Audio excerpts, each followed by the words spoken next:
Hello guys, for today's video I'm gonna share to you my healthy dinner quick recipe, and I am using always my Quaker oats.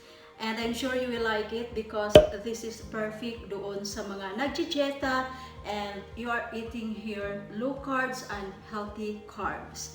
And besides, all the ingredients are very affordable and you can buy it anywhere, even in the Changi guys, and all the ingredients here is healthy. Before getting in this video, if you haven't yet subscribed to my channel, please don't forget to click that subscription button and don't forget also to hit that bell for your notification, and I really appreciate. Thank you so much. So now let's move on with the ingredients, which is I have here lemon and chopped tomato, and of course a pinch of parsley, and then garlic because I really like garlic. Even in my smoothie I'm always add garlic. And I have here also spinach or spinach, and I have here also spicy sardines, and this is leftover from yesterday I think. And I have here 2 eggs, and then 2 tablespoons of Quaker oats, and I like to add always sesame seeds in my recipe guys. In a recipe I'm always adding sesame seeds because I like sesame seeds, and this is really healthy and this is also protein.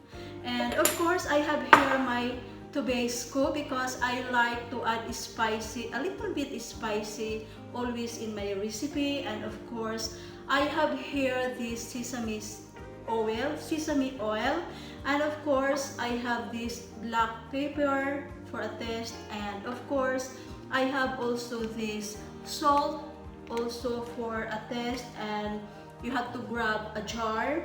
And then I have this for my garlic, and then strainer, and of course I have this 2 tablespoons to use this while I am mixing. And this is very quick because we are going to cook this in a microwave.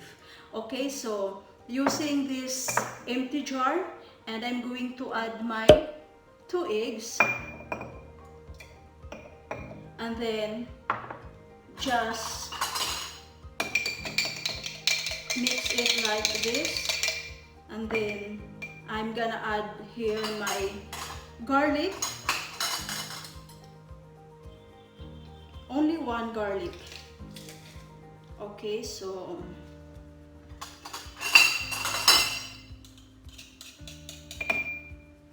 now mix the garlic together with the egg, and then I'm gonna add also my tomato,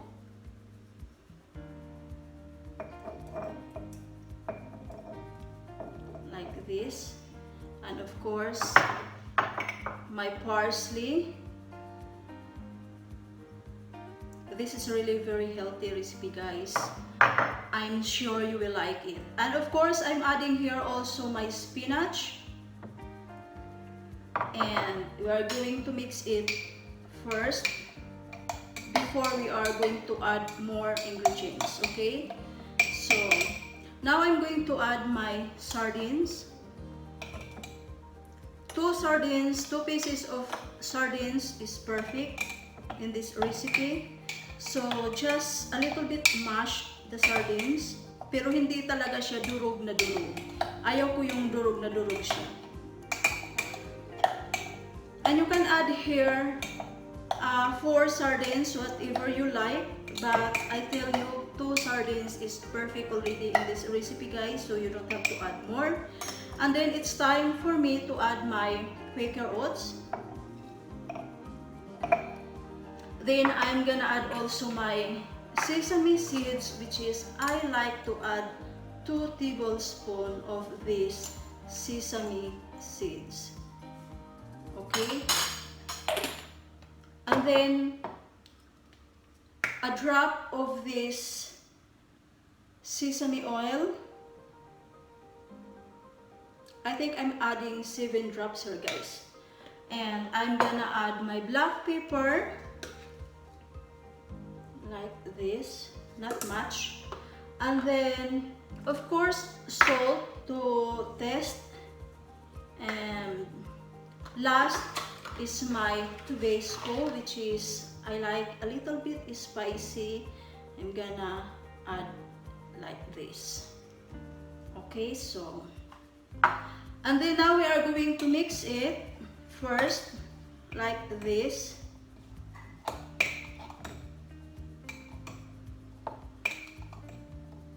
And I'm gonna add here my lemon, guys, like this.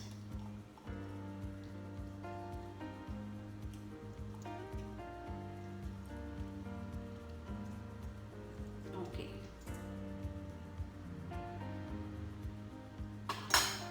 Then mix it together.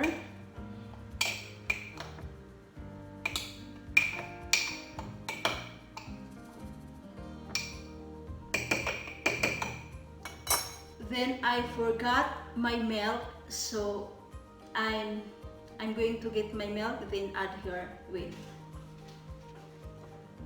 I forgot to show you the milk, guys, so kinuha ko muna yung milk and then I will show you. I'm gonna add 2 tablespoons of milk, okay?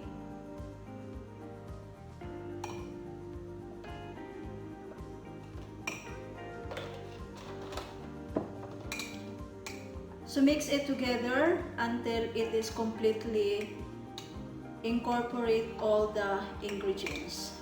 Now we are going to cook this one in a microwave, so we are going to transfer in the kitchen. Okay? So i-microwave lang natin siya, guys. And let's start with 1 minute.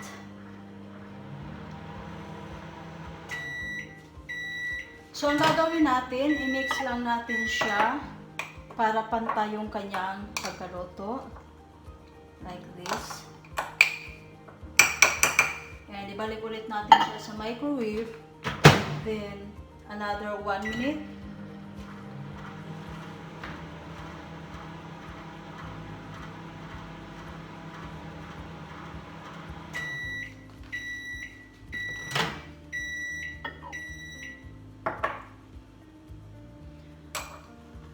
So, mix ulit natin siya.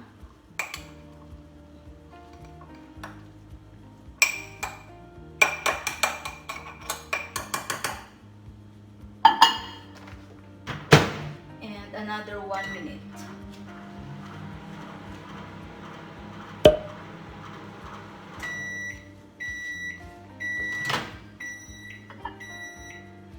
So, this is done, guys. Okay? So guys, this is completely cooked and it's ready to eat. I'm just going to transfer here in my plate like this. As you could see here, napakasarap ng kanyang amoy and very juicy siya, hindi dry, tamang-tama lang talaga siya. And let's move on to try this healthy dinner recipe, guys.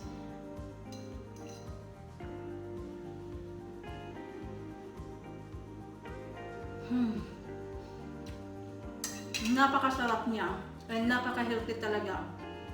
Yung crunchy ng sesame seeds, gustong-gusto ko talaga siya. That's why I like adding sesame seeds sa aking mga recipe, guys. Not only this, but I'm adding it also even in my smoothie kasi kailangan natin ng protein. And tama lang yung pagka-spicy niya, hindi maanghang, parang hindi mo malasahan yung kanyang spicy. Talagang tamang-tama lang yung spicy niya. And perfect yung mga ingredients na nilagay ko dito. So I hope you learn healthy recipe from me, guys, and try this one. This is really very healthy, guys. See? I really like it. Ang sarap niya. Sa mga nagdi-dieta, talagang perfect to sa inyo, guys. Tapos, nalalasahan ko yung kanyang pagka-asim-asim. Pero hindi naman talaga siya totally maasim. Yung tama lang yung asim niya. Tama lang sa timpla talaga. Ang sarap niya.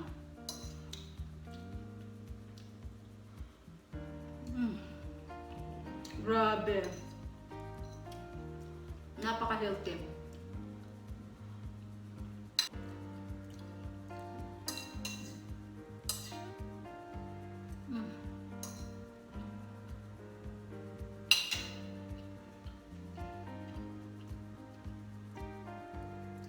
If you enjoy watching this video, please don't forget to like, share, and subscribe.